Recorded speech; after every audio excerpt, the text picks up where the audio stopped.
Washington Republican lawmakers warned President Trump on Sunday not to fire Robert S. Mueller III, but showed little sense of urgency to advance long-stalled legislation to protect the special counsel despite a report that Mr. Trump had tried to remove him last June. "I don't think there's a need for legislation right now to protect Mueller," Representative Kevin McCarthy of California, the House Majority Leader, said Sunday on NBC's Meet the Press.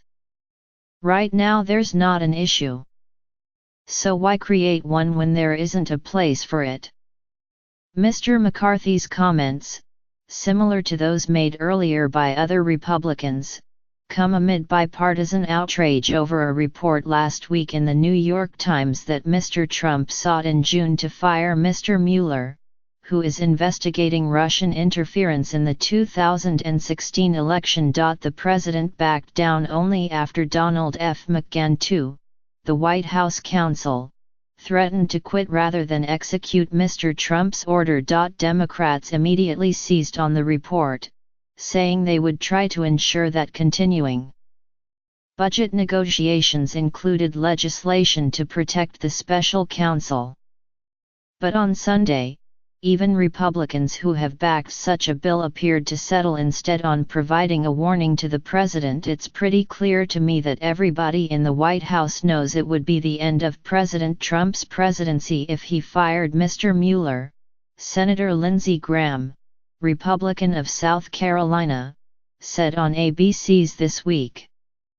Mr. Graham, who has drafted one of two bipartisan bills to protect Mr. Mueller, said he would be glad to pass it right now, but quickly suggested that there was no need to do so. "I see no evidence that Mr. Trump wants to fire Mr. Mueller now," Mr. Graham said. "So I think we're in a good spot with Mr. Mueller."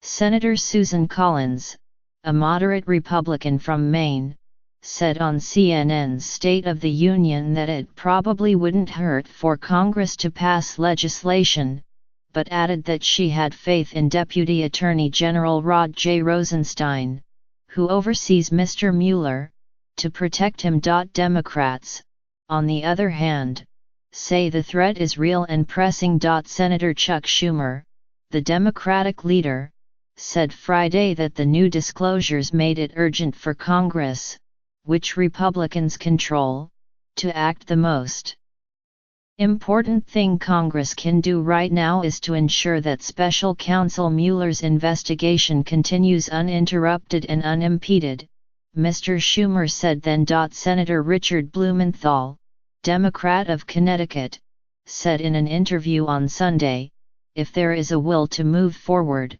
there is a way to do it.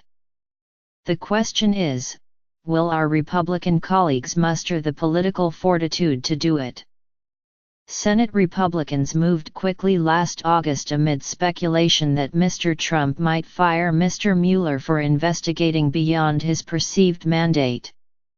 They introduced dueling measures that would provide a layer of job protection and found Democrats eager to collaborate. At a hearing in late September, a majority of the Senate Judiciary Committee appeared to be on board with advancing legislation to add job protections for Mr. Mueller and future special counsels, despite concerns about the constitutionality of such measures.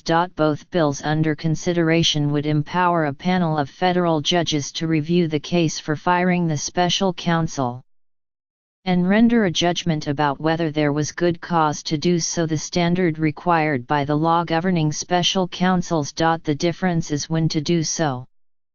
A bill written by Mr. Graham and Senator Cory Booker, Democrat of New Jersey, would require the Attorney General or a deputy to essentially ask for the judge's permission to fire the special counsel. An approach drafted by Senators Tom Tillis, Republican of North Carolina, and Chris Coons, Democrat of Delaware, would allow the counsel to appeal a dismissal after the fact. Since then, discussions to combine the approaches into a single piece of legislation have made little progress. Senator Charles E. Grassley of Iowa, the Judiciary Committee chairman, said Friday that the two bills would have to be reconciled before his committee could proceed, but suggested that the measures were not on a fast track. If these latest reports are true, he added, it seems to me that they show the president listened to good advice from his advisors based on his statements from the last couple weeks. He and his lawyers appear to be cooperating with Mueller.